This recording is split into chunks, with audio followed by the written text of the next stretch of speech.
क्या बात है, बहुत अच्छे लाल।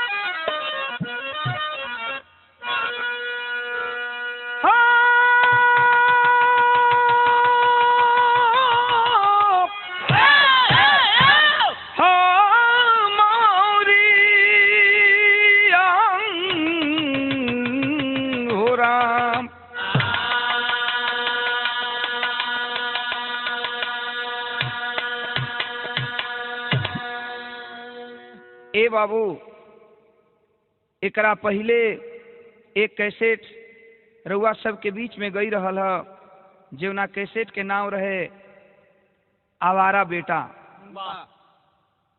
लेकिन देखें, ए ध्यान से कहानी के सुनिए ने, करीबाद ही हम दूसरा का कैसेट सुपर टी सीरीज के माध्यम से रउआ सब के बीच में ऑडियो कैसेट के रूप में भेजा तानी।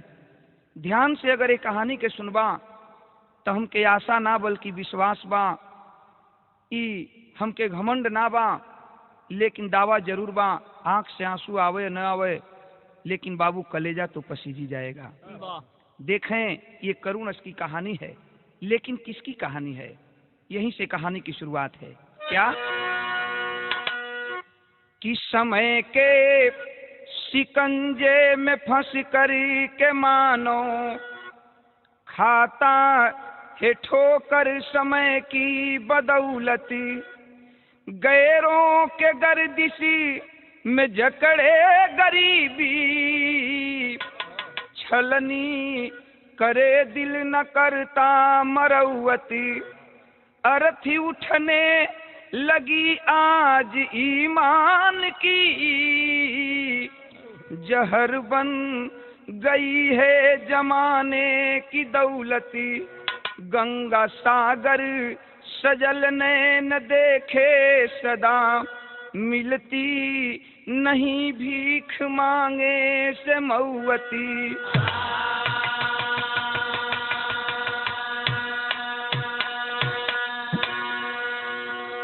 यहीं से कहानी की शुरुआत है। लेकिन देखें बाबू, एक लाइन गजल का नमूना बा, उहे भोजपुरी गीत दिहल बा हमरे बिहार वाले। का गीत का लाइन बा मास्टर?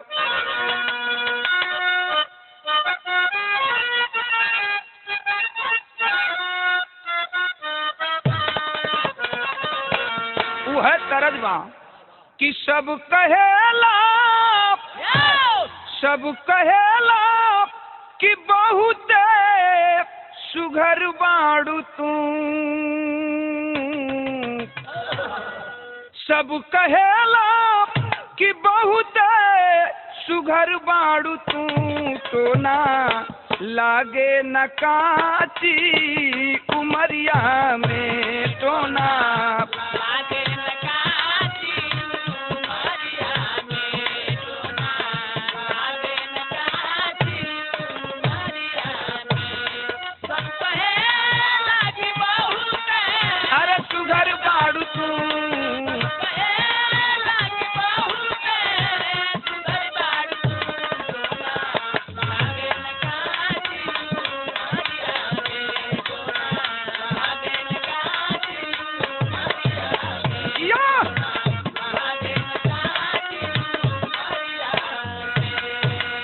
हमरे गाना का भाव कितनी सुंदर लिखल गई।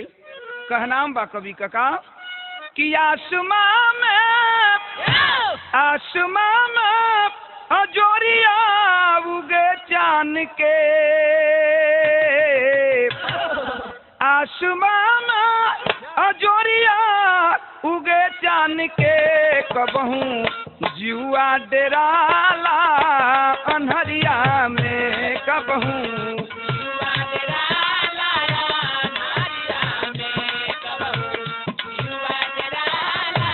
भैया अरे उगे जान के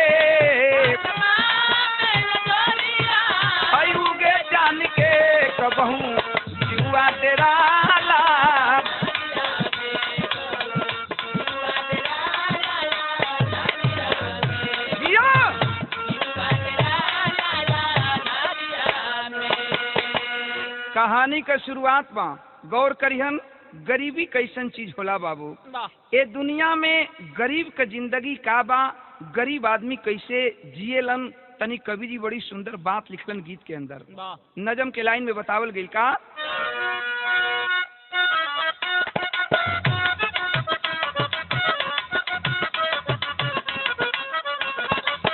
पूछो गरीबों से, पूछो गरीबों से गरीबी कैसी आफत है, पूछो गरीबों से गरीबी कैसी आफत है, ठोकर इस देश जुल्म सहनाया दस है।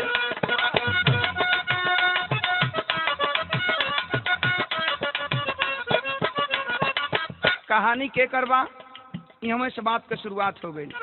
मजदूर राम सेवक,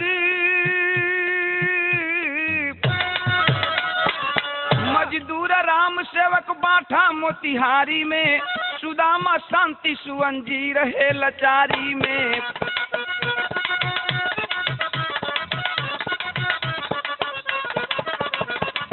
गुजारा करता था समय की बेवफाई में, गुजारा करता था समय की बेवफाई में, खर्चा बढ़ गया था पत्नी की दवाई में।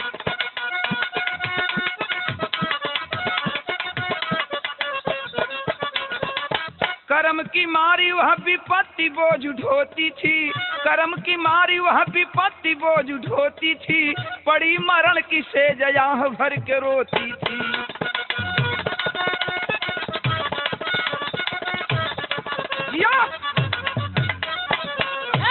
ए बाबू तनी कहानी पर गौर करिहन। बाठा गांव के रहे वाला मोतिहारी जिला के अंदर, मोतिहारी जिला में एगो छोटे गांव बाठा, वही गांव का रहे वाला मजदूर राम सेवक इतना गरीब कि टाइम से और भोजन नसीब ना होत बा। मजदूरी करके परिवार का परवरिश, जिंदगी का परवरिश करत हुन अपने परिवार का। ये देखें पति का नाम राम सेवक, पत्नी का नाम बिमला बतावल गई, लेकिन परिवार में और के बा एक बेटा एक बेटी। बिटिया बढ़वे, जौना बिटिया का नाम शांति बतावल गई, अब बेटवा का नाम सुदामा बतावल बा। देखें बाबू, शांति बेटी की उम्र 10 वर्ष है की है और बेटवा का उम्र 8 वर्ष का बतावल बा। सुदामा का समय धीरे धीरे बीतत बा। अचानक एक दिन भगवान कैसन प्रकोप भइल कि देखें ये राम सेवक का दुल्हन बिमला बीमार पड़ जाती है। आज जब बीमार पड़ल वे, आज धीरे धीरे राम सेवक गरीब आदमी के पास इतना पैसा नहीं थे कि अच्छा इलाज कहीं करा सकें। ये तरह मौत जो है बिमला की नजदीक आकर खड़ी हो गई। कुछ ही दिनों की बिमला मेहमान बन जाती है। आज जब बिमला मेहमान बन गई, समझ गई कि अब हम ना बचब। आज बाबू देखें अपने पति राम सेवक के बुलौलिन हम, अब बुलाए के रोक एक ठे बात कहलिन हम। का कहलिन?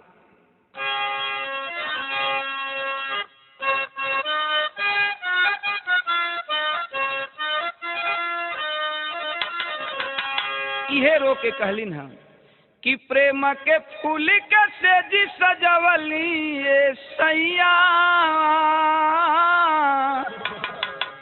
प्रेम के फूल के सेजी सजवली ये सैया, अरे ये सैया, अरे ये सैया, अभागन हो गईली, अभागन हो गईली, अभागन हो गईली ए सैया।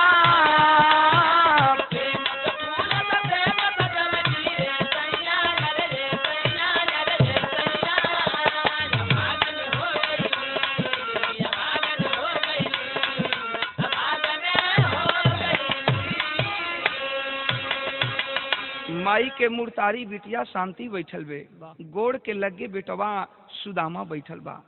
अपने पति के रो के समझावत है कि ये सैया अब हमके हमरे बारे में ज्यादा चिंता मत करा। रोवत हुन राम सेवक कहलन कि देखा बिमला ऐसन मत कहा, हम गरीब आदमी जरूर बानी, कर्जा गुलाम कई के तोहार दवाई हम कराई, तू नहीं खोजेबू।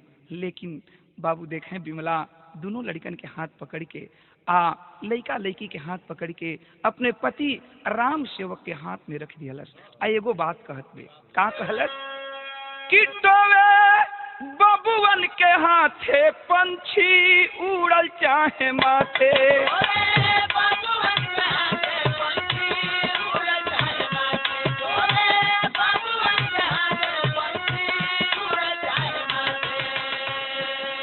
कहलस कि अब हमके दवाई जीन करावा, अब हम बचब ना, लेकिन हमरे मर गईले के बाद तोहार हम अर्धांगिनी रहली, एगो काम कर दिया। कौन काम कर दिया? कि टोवे बबुअन के हाथे पंछी उड़ल चाहे माथे। कबहू करिहा न शादी रहिहा टूअरन के साथे।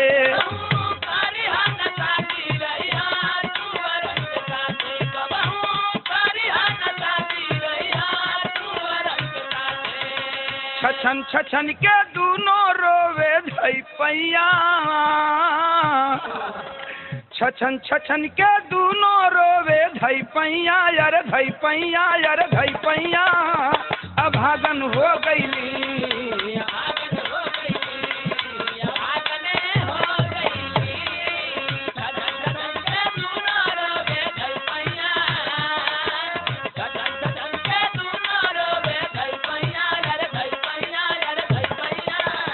अभागन हो गईली।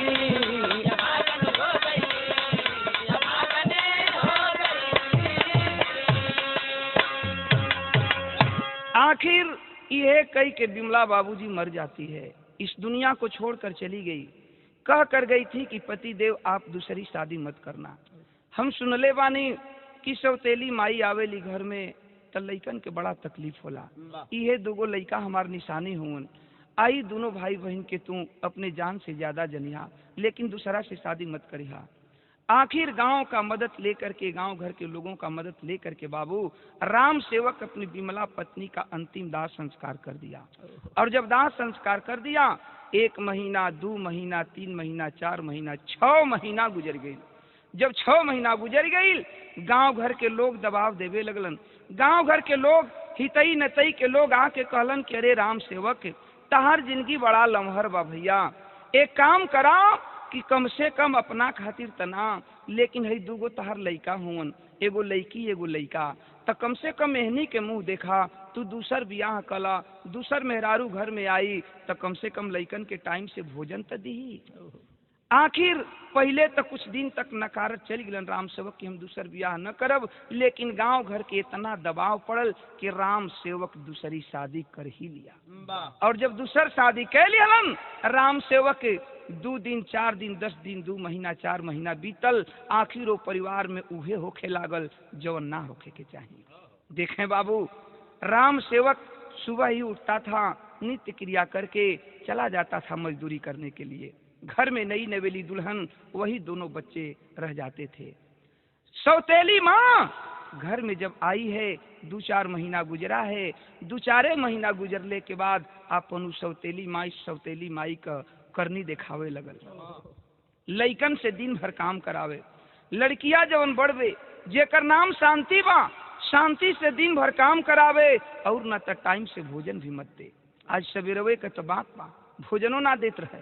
सवेरवे का बात बा, सवेरे राम सेवक उठलन, हम चल गिलन मजदूरी करे। बेटी भी 10 वर्ष की हो चुकी है शांति, वो भी चली गई पिताजी के साथ मजदूरी करने के लिए। सवेर छोट लड़का के सुतले छोड़ के बहनियां अपना भैया के सुतले छोड़ के चल गई मजदूरी करे। लेकिन देखें बाबू, जब उठल बा वो छोट लड़का 8 वर्ष के, जब भैया उठल बा जाके माई के यहाँ दौड़ल गई बा, माई दीदी ना है इनका। माई जब इतनी बात सौतेली माई सुनलस, डांट करके कहती है कि तुमको केवल दीदी ही दिखाई पड़ती है, दीदी तेरी काम करने गई है, जाओ खेलो। लड़का रो के कहलस कि ए माई हमके रात भी भरपेट खाना ना दिहलो, बड़ी भूख लगल बा माई, हमके तनी कुछ खाना खाए के दे दा। यही तो लड़का का कसूर था बाबू।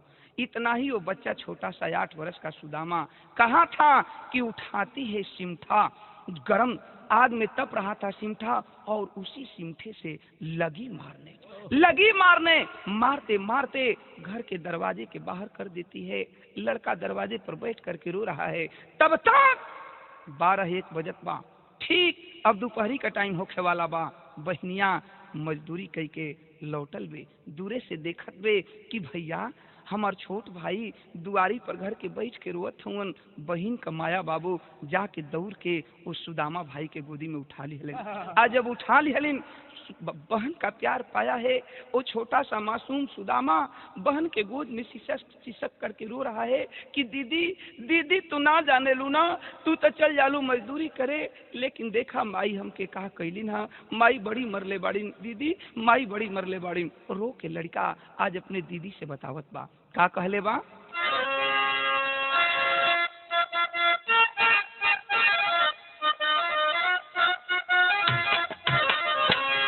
रोत बा सुदामा और रो के ये कहलस कि दीदी हम कोनो गलती ना कैली, माई से खनवे तो मंगली। रो के कहले बा, का कहले बा कि माई आज मुअली के मार मरल बाड़ी,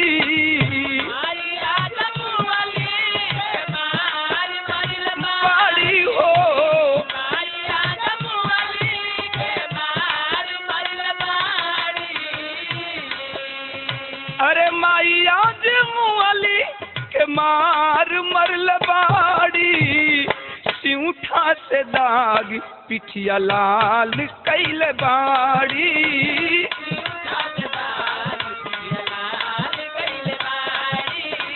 सिउठा से दाग ओ माई आज मुअली के मार मरल बाड़ी,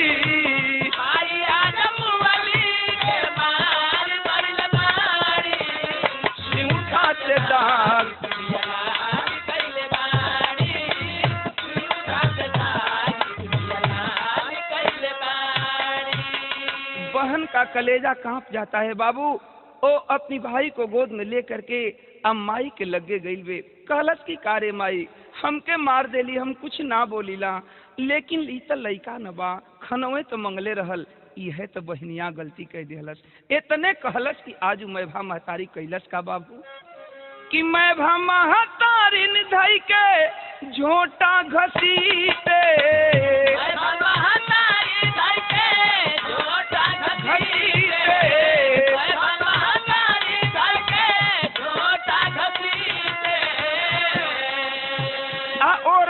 सुनवली ता शांति के पीते,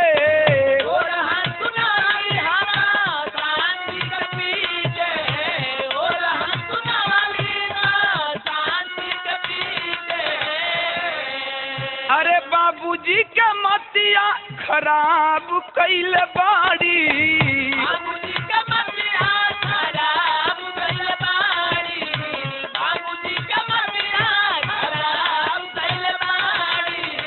बाबूजी के मतिया खराब कैल बाड़ी, सिउठा से दाग पिठिया लाल कैल बाड़ी,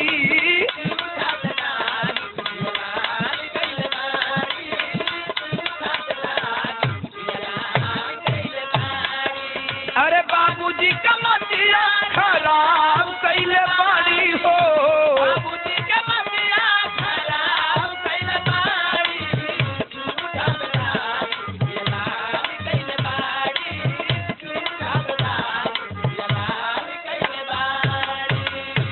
तने बहनिया गलती कैलस।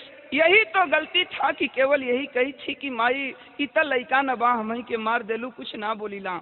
इतना ही गलती थी वो बहन कि वो पापिन सौतेली माँ उस लड़की की अपने चंगुल में बाल को पकड़ लेती है, लात से मारते मारते घसीटते हुए घर के बाहर कर देती है। खैर बहनिया तय बाबू समझ बूझ के रह गई, लेकिन देखें अब साँझ भइल बा, राम सेवक मजदूरी कई के अइलन हम।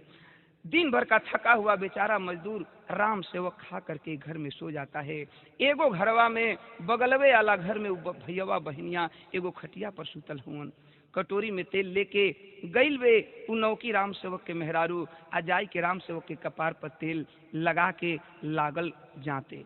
आ जब जातत जातत आखिर बतियावत बतियावत उनहू के धई के बैंड ऐठी दिहलस। आ बैंड ऐठ के कहलस कि सुनबा तू हमके बियाह कई के ले आइल बड़ा, हम तोहर मेहरारू हई, कौनो उड़र के नहीं आइल। राम से वो कहलन कि तू कहल का चाहताड़ू, तनी वह बतिया साफ साफ बतावा। तब उ मेहरारू जौन बे नौकी मेहरारू कहत बे राम सेवक से का कहले बे बाबू?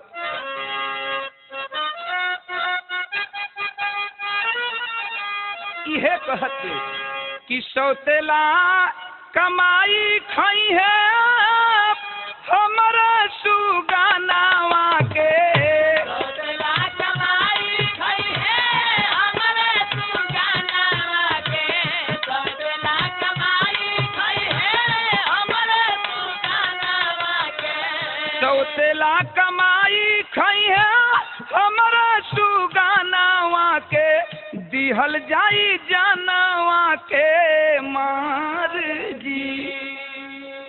हाटे करे जा जब सुनली बहिनिया हो खल चाहे ले के फरार जी। माई बाबू घरवा में बतियावत हवन, बगलवे वाला घरवा में बहनिया भैया के लेके सुतल बे। ए बाबू, लड़का का स्वभाव 8 बरिस का लड़का सूत गइल बा दीदी के गोद में, लेकिन वो बहिन शांति का नींद ना आवत बाटे। सोचत बे, जब माई का फुसफुसाहट सुन ले बे, आ दौड़ के आके बाबू के घरवा के केवाड़ी के पल्ला तर खड़ा होके सुने लगल। जब माई इतनी बात कहलास कि ई लइका जौन बा लइकिया त सियान हो जाई त कहीं बियाह कर दिहल जाई चल जाई, लेकिन लइकवा हमार गोद से हमरे पेट से जौन लइका जन्मी ओकरी आधा का हिस्सेदार हो जाई, एकर जान मार द। अब आँख हो जाती है वो शांति बहन बाबू, और दौड़ करके आकर भाई को सीने से लगा लेती है, रोने लगती है। रो के ये सोचत बे कि माई मरे के बेरी कह गई कि ये बेटी हम ते दुनिया के छोड़ के जात बानी, लेकिन हमरा मर गईले के बाद ए लइका खाती तू ही माई बाड़ू और तू ही बहन बाड़ू। आज वो लड़की सोचत बे कि हमें भैया के कैसे बचाई। सोच गई कि हम ऐसने काम काहे ना कर दी कि बांस रही न बंसुरी बाजी। ए बाबू, धीरे धीरे भोर का टाइम भइल बा। जब भोर का टाइम भइल बा, भोरहरी में वो लड़की शांति भैया के गोदी में लेके घर छोड़ के निकल गई। घर छोड़ के निकल गई। आज जब घर छोड़ के निकलल, संजोग देखें कि भोरहरिया का टाइम बा, जेव गौवा से बहरे लइकिया अपने भैया के लेके जात बे, तब तक राम सेवक मैदान होके निपटान कई के ओर से लौट के घर आवत रहलन। दिखलन है कि अरे ई शांति असुदामा के लेके इतना भोरहरिया में कहाँ जात बे। आके रास्ता रोक लियलन, डांट के कहलन कि रे शांति कहाँ जा रही हो। हाथ जोड़ के वो लड़की रोत बे कि बाबू हमारा रास्ता मत रोका, छोड़ दा बाबू छोड़ दा। रोत बे लड़की, आइए कहत बे का कहले बे?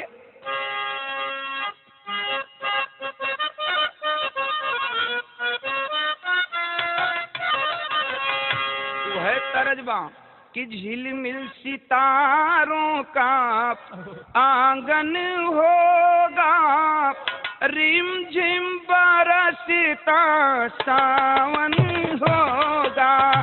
झिलमिल सितारों का आंगन होगा, रिम झिम बरसता सावन होगा। झिलमिल सितारों का आंगन होगा,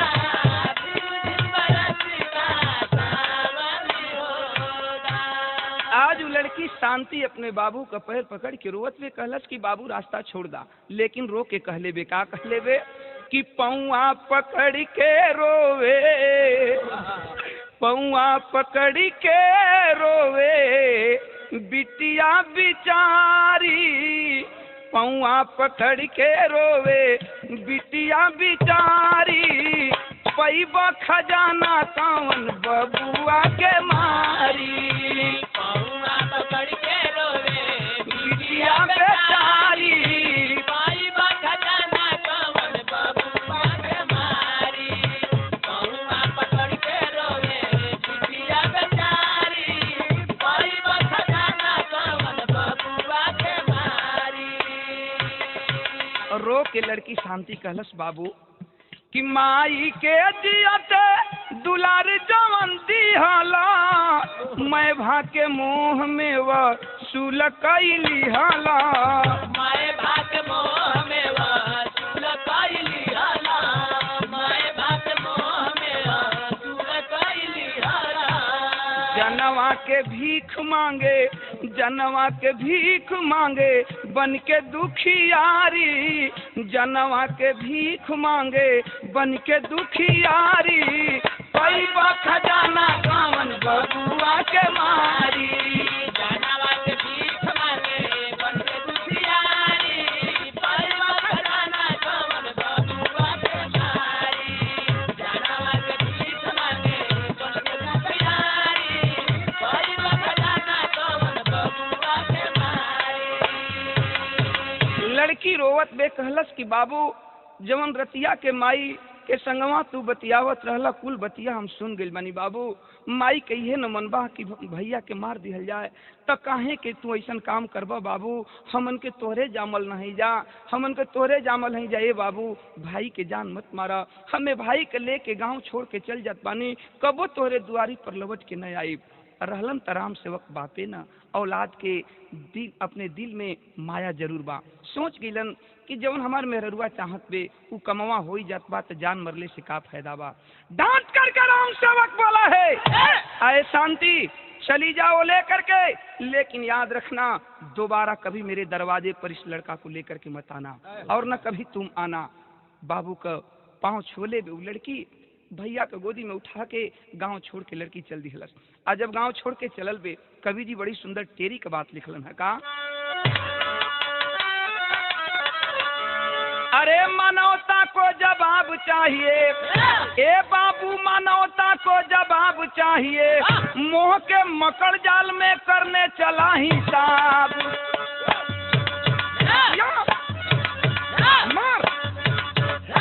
देखा लड़की लेके जात बे, लेकिन लड़की जब गांव के बहरे गई बे जंगली रास्ता बा, वही जंगल के रास्ता पकड़ के लड़की अपने छोट भाई 8 वर्ष के सुदामा के लेके जा रहल बे। लेकिन भइल का बाबूजी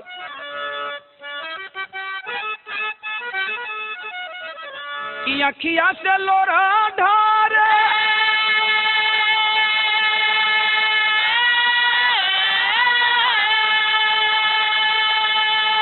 ए बाबू बन के पतैया झारे।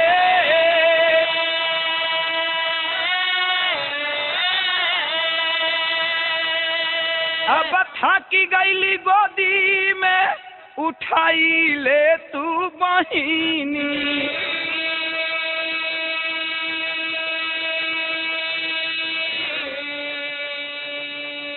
ठीक जंगल के बीचों बीच बहन अपनी भाई को लेकर पहुंची है कि अचानक उस भाई बहन के साथ एक घटना घटी है बाबू। वो कौन घटना बा कि बना घोना घोर आइल, बना घना घोर आइल, गोड़ा भराई गइल, तनिकी सपनिया पियाई दे तू बहिनी।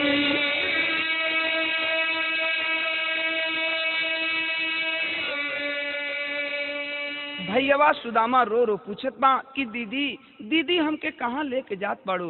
बाहरे बहन भाई के समझावत बे कि भैया रो मत, चला अभी हमनी के घर पराया हो गई हमनी खातिर, चला मामा के यहाँ रहल जाई।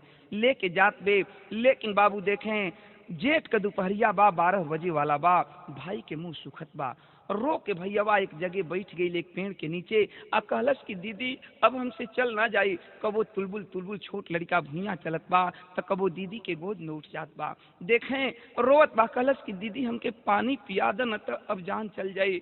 बेर सूर्य भगवान कपारे के ऊपर हुवन, 12 बजे वाला बा। दीदी अब तक मुंह में का एगो टुकड़ा न गई, कम से कम पनिए तक पियादा। बहनिया सोचे लगल कि ये जंगल में भाई के पानी कहवा से पियाई, लेकिन बारे भाई बहन का माया बहनिया से बर्दाश्त न भइल। वो भैया के एक ठे पेड़े के नीचे बैठा दियलस। अब बैठा के कहले बे का कहले बे बाबू कि गईली बहनिया भुलैली डहरिया हो। अब डहकत वीराना के बचाई ले तू बहिनी।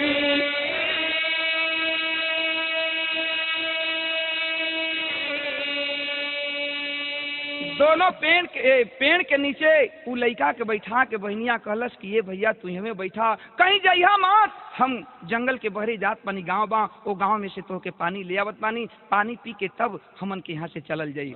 बहनिया वही पेड़े के नीचे छोट भाई के बैठा के आ चल गई गांव में जंगल के बहरे जौन गांव बा, वो गांव में से पानी ले आवे। बाहरे भगवान पानी लेके वो लड़की शांति चलल बे गांव में से कि दोनों बिछड़ी गई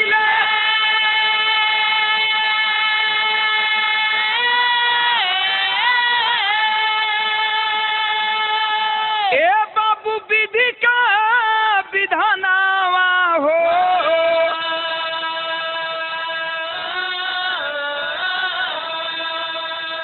अब हैया से तनी की भेटाई जई तू बहिनी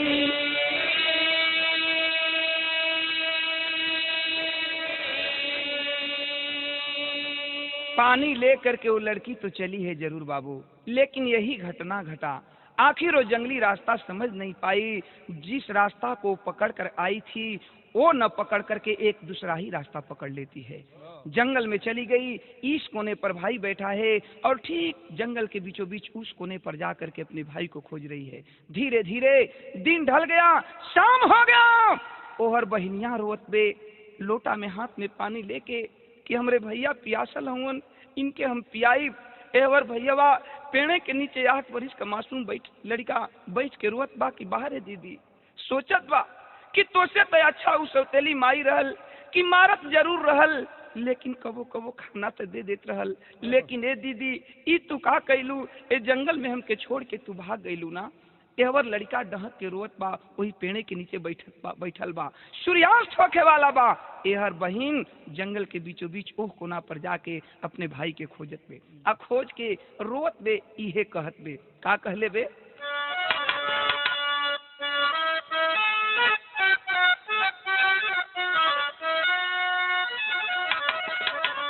यही रो करके बहन कहती है कि तोहे ढूंढी कहाँ भैया, तोहे ढूंढी कहाँ भैया, पतवार बिना डूबे मझधार बिचे नैया, तोहे ढूंढी कहाँ भैया, तोहे ढूंढी कहाँ भैया, पतवार बिचे डूबे मझधार बिचे नैया, तोहे ढूंढी कहाँ भैया, तोहे ढूंढी कहाँ भैया, पतवार बिना डूबे मझधार बिचे नैया। रोवत बे लड़की, लोटा में पानी हाथ में बा, हाथ में लोटा में पानी लेके आइए रो रो कहत बे का, तोहरा बिना सुन लागे जिंदगी बिरानवा, तोहरा बिना सुन लागे जिंदगी बिरानवा, तोहरा बिना सुन लागे जिंदगी बिरानवा। मन करे माहुर खाके तजदी परानवा, मन कर माहुर खाके तजदी परानवा, मन कर माहुर खाके तजदी परानवा। दुख के से कहीं भैया, दुख के से कहीं भैया, एक सेठ भेटा गईले बबुनी के पोसवैया, तोहे ढूंढी कहाँ भैया, तोहे ढूंढी कहाँ भैया, पतवार बिना डूबे मझधार बिचे नैया, तोहे ढूंढी कहाँ भैया, तोहे ढूंढी कहाँ भैया, पतवार बिना डूबे मझधार बिचे नैया। लड़की रो रही है बाबू। तब तक देखें एक और घटना घट गई। शाम का वक्त बा, सूर्यास्त होखे वाला बा आ उहे जंगलवा का रास्ता पकड़ के एगो सेठ जी जात रहलन, जेवना सेठ जी का नाम धनमल सेठ बतावल गई।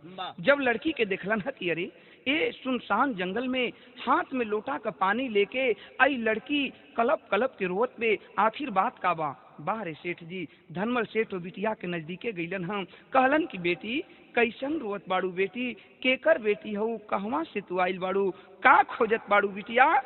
जब बेटी शब्द सुनती है वो लड़की आह भर देती है, आंखों में आंसू लेकर पूरी दास्तान बताती है कि का कहीं बाबू माई मर गईले, बाबू पराया बन गईलन, सौतेली माई के मुंह माया में फंस के हमन के भाई बहन के घर से निकाल दिया बाबू। भैया प्यासा रहलन, उनके पानी लेके हम अली, लेकिन जंगल में खोजत पानी हमार भैया ना मिलत हवन। सेठ जी का दिल में दया आ गई।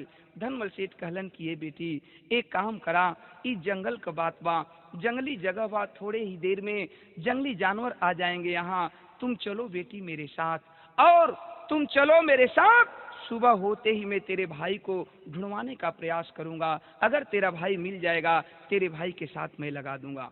लड़की पिता मान के धनमल सेठ के संगे चल गई। आज जब घरवा ले गेलन धनमल सेठ तो देखें बाबूजी, सबसे बड़ आश्चर्यजनक तो ई बात रहल कि धनमल सेठ के भगवान सब कुछ देले रहलन, धन दौलत की कोई कमी नहीं थी, मात्र कमी थी तो धनमल सेठ को भगवान ने कोई औलाद नहीं दिया था। आज जब लड़की के घरे ले गईलन धनमल सेठ, वो बेटी का आपन बिटिया मान लिहलन, सोच गेलन कि हो सकत बा कि भगवान हमके यही रूप में ए बेटी के देले हों। आपन बेटी मान के वो बेटी के पोसे पाले लगलन। आज वो लड़की धीरे धीरे 20 बरिस के हो गई। कहने का मतलब कि 10 बरिस का उम्र 10 बरिस और गुजर गई, 20 बरिस की लड़की हो जाती है। और जब जवानी की दहलीज पर आती है लड़की, आज धनमल सेठ सोच गए कि बाह बाह हमार बेटी जवान हो गई। एगो बाप का फर्ज होखेला कि बेटी के जंघा पर बैठा के कन्यादान दे दिहला से बाप का जिंदगी सफल हो जाला। आज वो धनमल सेठ बगलवे वाला गांव में मुसाफिर सेठ के लड़का से वो बिटिया का शादी तय कर दिहलन। आज जब शादी तय हो गई तब भइल का बाबूजी,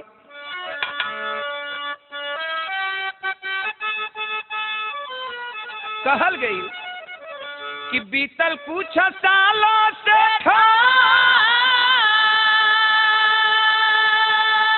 बीतल कुछ सालों से शादी रचाई दिहले,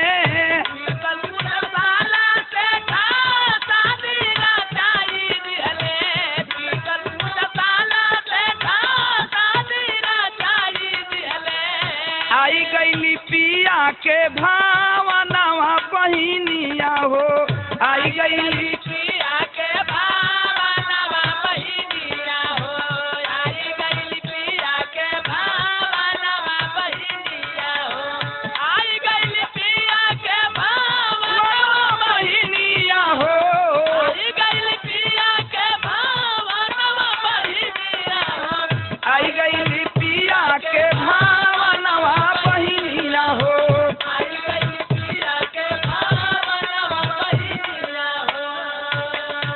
बारे भगवान तेरी भी माया गजब है। आज जो है शांति बहिनिया आज बाबुल की घर छोड़ करके, आज धनमल सेठ के परिवार को छोड़ करके मुसाफिर सेठ के घर में वो दुल्हन बन करके जाती है।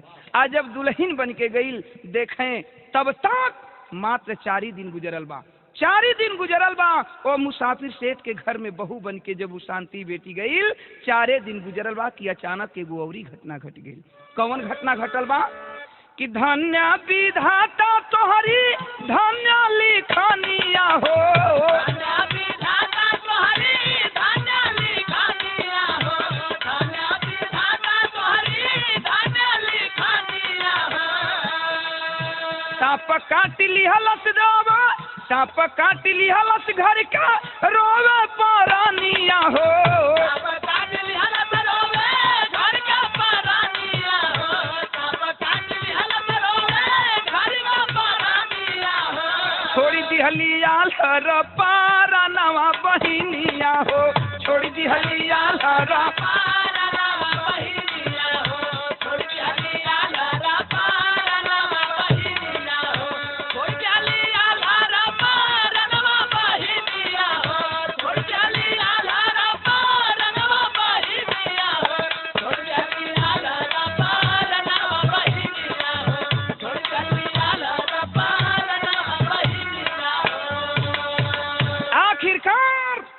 4 ही दिन तो गुजरा था कि बहू बन के गईलीन है शांति मुसाफिर सेठ के घर में। अचानक आज रक्षाबंधन का दिन बा, सवेरे से बहनियां रोत बे कि आज भैया अगर हमार रहतन, आज सुदामा भाई रहतन तो उनके हाथ में उनके कलाई में हम राखी बदती। ए बाबू, वही घरवा में एगो भूसा वाला घर बा, वही भूसा वाला घर में बहनियां कोनो काम से गई कि अचानक उसी भूसे वाला घर में सर्प बैठा था, डंक को मार देता है। थोड़े ही देर में शांति बेहोश हो जाती है। गांव में हलचल मच गया कि मुसाफिर सेठ के बहू 4 दिन अइले भइल रहल कि आज सांप काट दिहलस। आस पड़ोस के लोग आए, दावा दारू झाड़ फूंक उपचार बहुत शुरू हुआ बाबू, लेकिन उस लड़की को कोई बचा नहीं पाया। आज जब लड़की के ना केहू बचावल, गांव घर लोगन के भीड़ लागल बा मुसाफिर सेठ के दरवाजा पर। सब लोग यह कहत बा कि भैया जवन होके के तवन तो हो गई, अब एक काम करा लो कि केरा ले आवा लोग, केरा के पेड़ पर ये लड़की के लाश के दफना दिहल जाए। मुसाफिर सेठ के बहू के लाश केरा के पेड़ पर दफना दिहल जाए। देखें बाबूजी, केरा काट के आइल बा, ओ केरा के पेड़ पर ओ शांति बहिन के लाश रखल गई बा, मुंह से गाज निकलत बाटे। अब अंतिम क्रिया करे के तैयारी में लोग हुवन, तब तक एगो और घटना घट गई। कौन घटना घटल बा बाबू?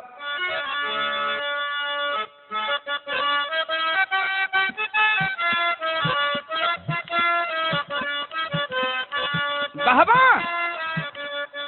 लोगन के भीड़ लागल बा। यह घटना घटल बा कि उहे रास्तवा पकड़ के जवन की मुसाफिर सेठ के दुअरवा के बगल से रास्ता जात बा, उहे रास्तवा पकड़ के एगो जोगी बाबा सरंगी बजावत टेरत गावत आवत रहलन। आज जब मुसाफिर सेठ के दरवाजा पर अइलन तो भइल का, लेकिन उ जोगी बाबा इहे गावत रहलन। का गावत रहलन कि नारी के करानावा भरथरी बनी गईले जोगी आयर बनी गईले जोगी, नारी के करानावा भरथरी बनी गईले जोगी आयर बनी गईले जोगी आहो, राजपाट दिहाले दिसारन हो राम।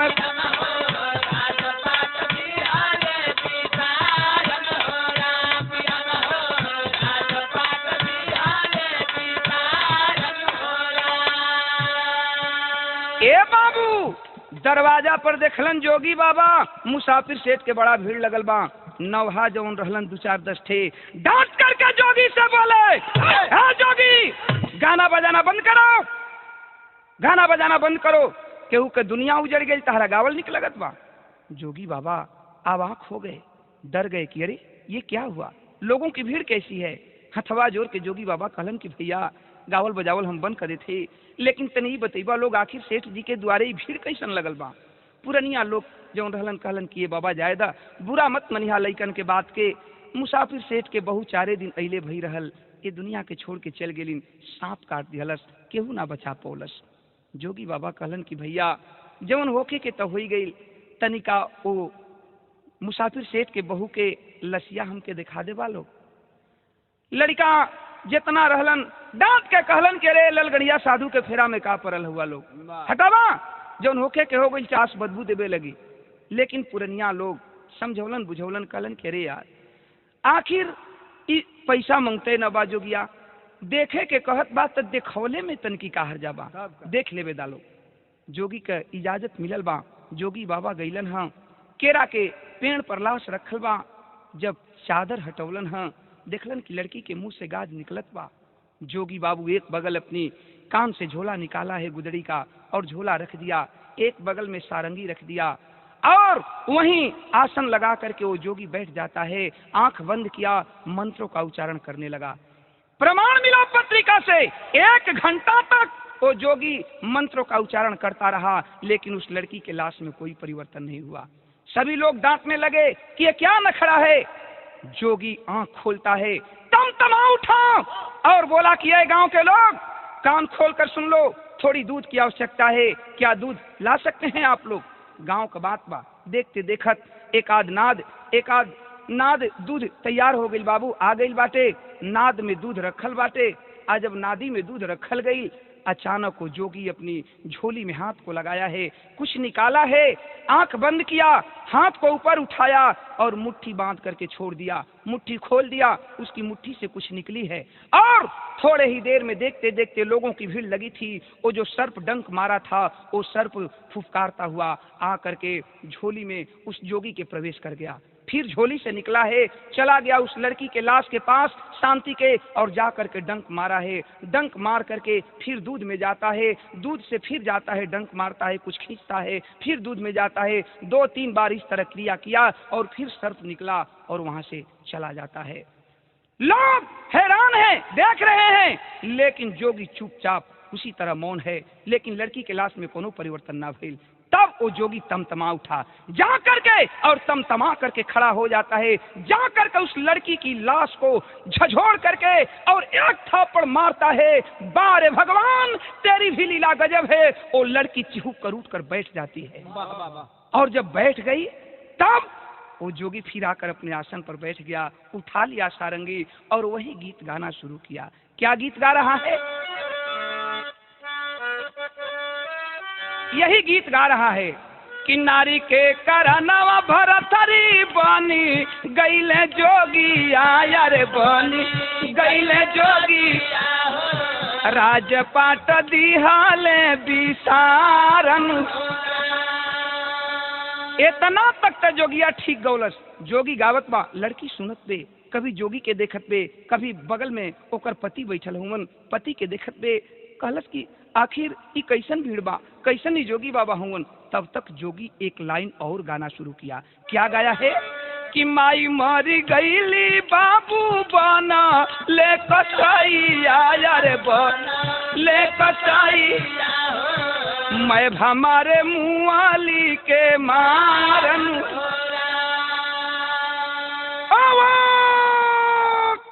अवाक हो जाती है लड़की, दौड़ करके जोगी के नजदीक आती है, कहती है कि बाबा बाबा बाबा ई क्या तू गा रहे हो बाबा, ई कैसी गीत है?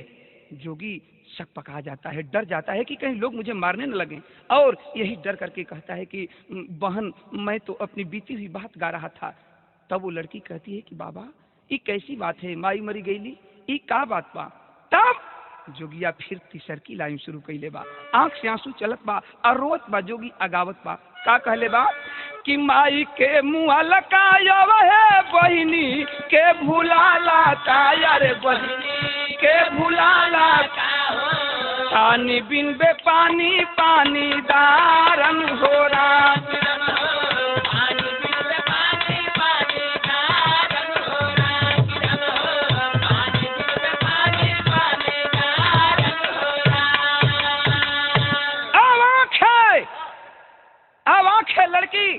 लड़किया के आंख से आंसू चले लगल, हथवा जोड़ के और रोए लगल। उ शांति बहन कहलस कि बाबा ई कैसन तू गीत गावत हुआ बाबा, सब लोग देखत बा कि लड़की जी गई आ जोगी के गीत सुन के रोवत बे, कारण का बा? सब लोग आवाज पड़ल बा। जोगी कहलन कि का कही बहन, हम तो अपने मुसीबत में बानी, लेकिन ई बतावा हमर गीतिया सुन के तू काहे रोवत बाड़ू?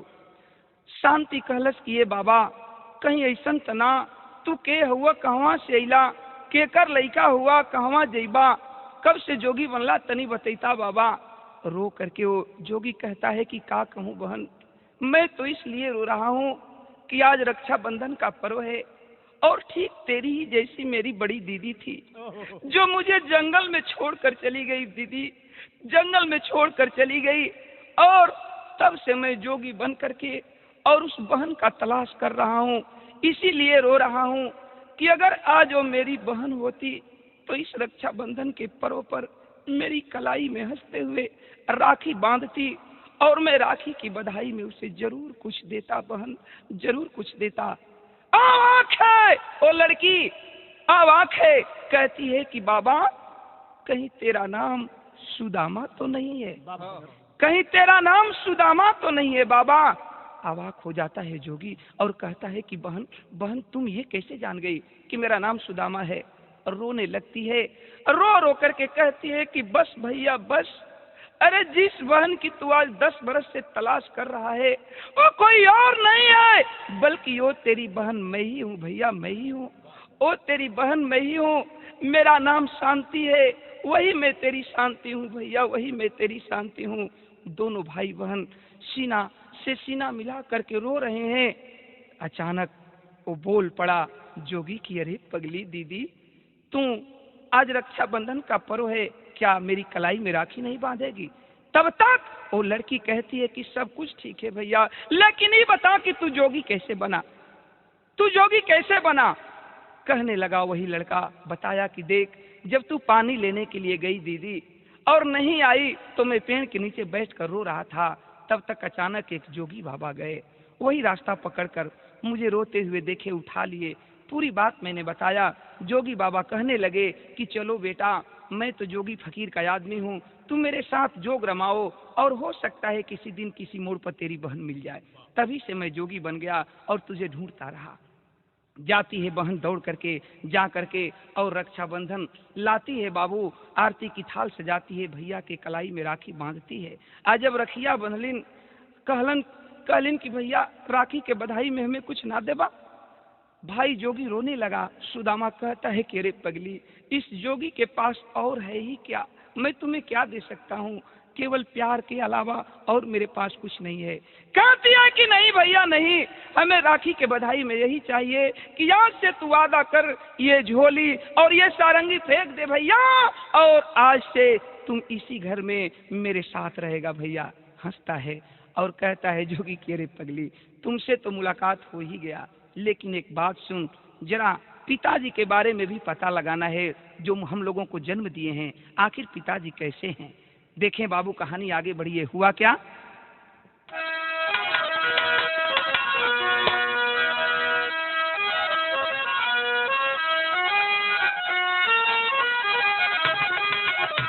भाई का हाँ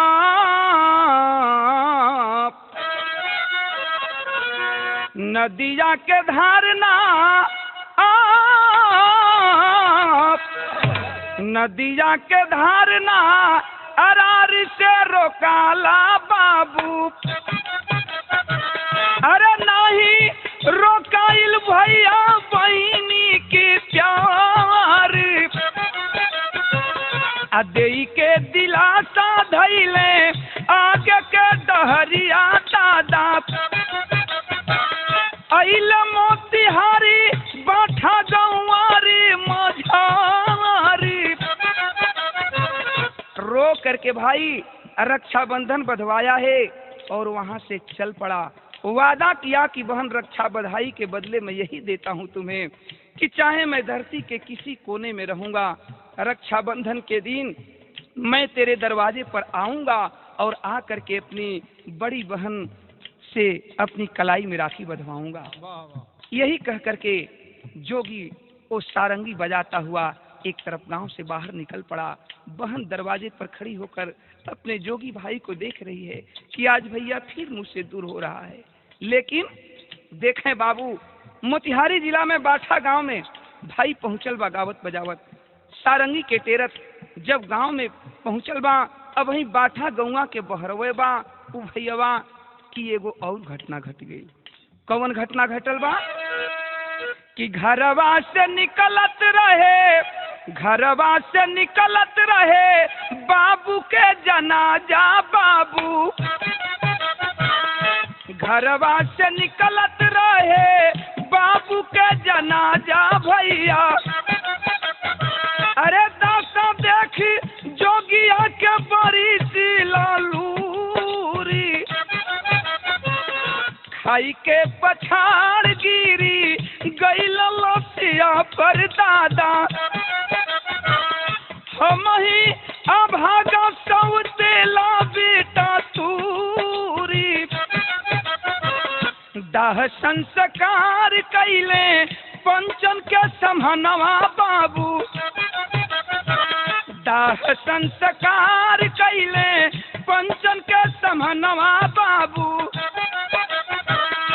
बरबस नजरिया गइल बेचल छलाई, अनमोल खजाना हमके दई दा गुदड़िया माई। तनी बात समझ ला ए बाबू, जेमे गौवा के बहरे बाणन कि आज देखत हुवन की केहू आदमी का लाश निकलत बा। आ जब देखलन हाँ गांव भर के लोगन के पहचानत देर न लगल, जाके उ जोगिया पूछत बा कि ए बाबू, ए चचा, ए भैया, ई केकर लाश बा?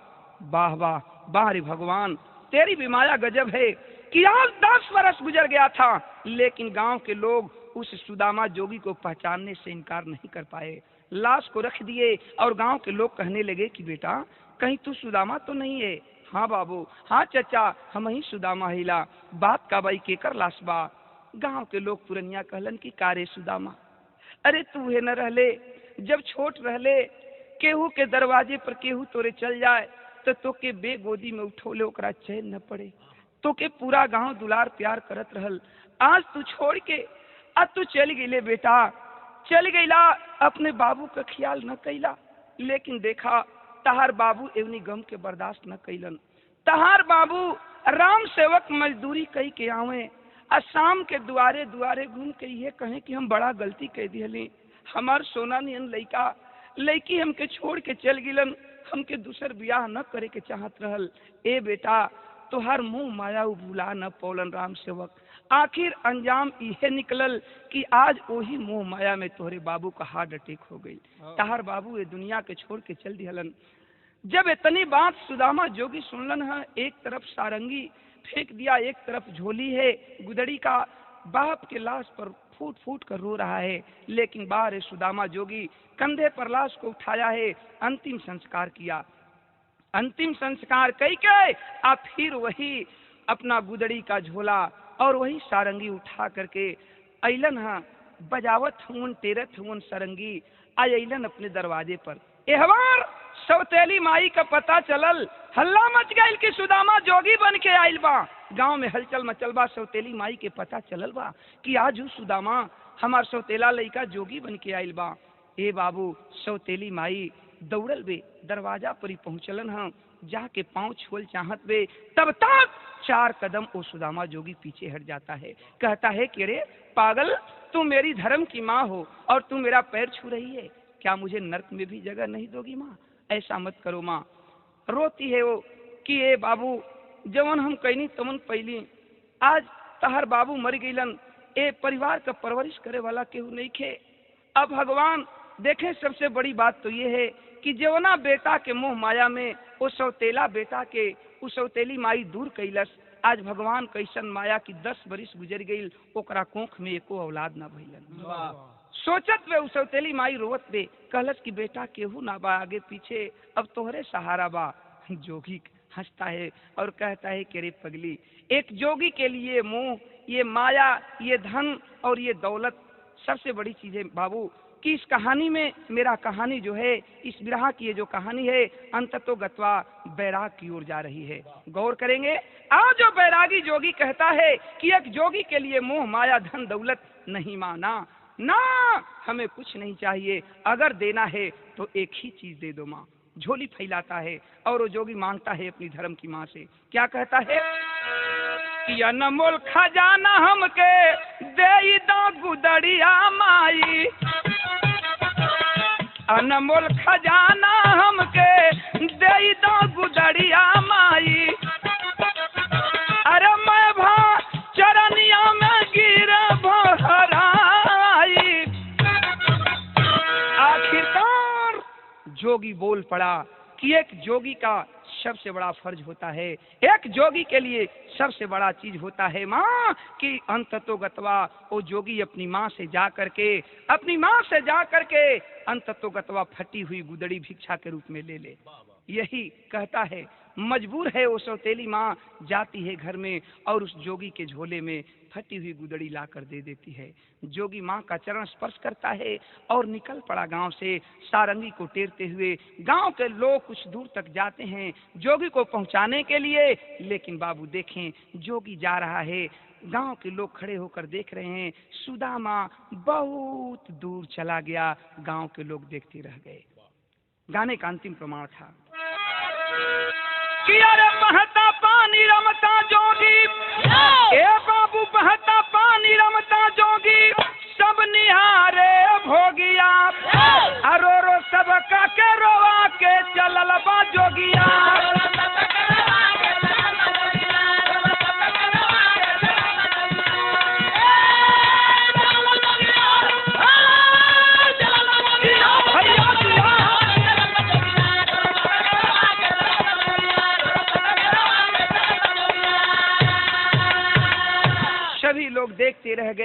वो सुदामा जोगी सारंगी को टेरता हुआ बहुत दूर जा चुका था। गाने का अंतिम प्रमाण था। जय जखान स्वामी जद्दू हबीबुल्ला की फुलवारी, श्री नारायण निसार मितवा सुबास की तैयारी। अरे मनौता को जवाब चाहिए ए भैया, मनौता को जवाब चाहिए। रोशनी गंगा सागर ओम प्रकाश महताब, मनौता को जवाब चाहिए।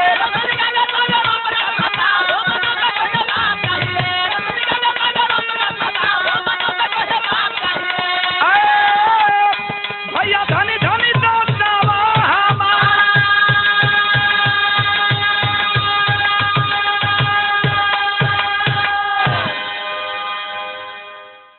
प्रेम के फूल के सेजी सजवली ये सैया, अरे ये सैया, अरे ये सैया। अभागन हो गईली, अभागन हो गईली, अभागन हो गईली ए सैया।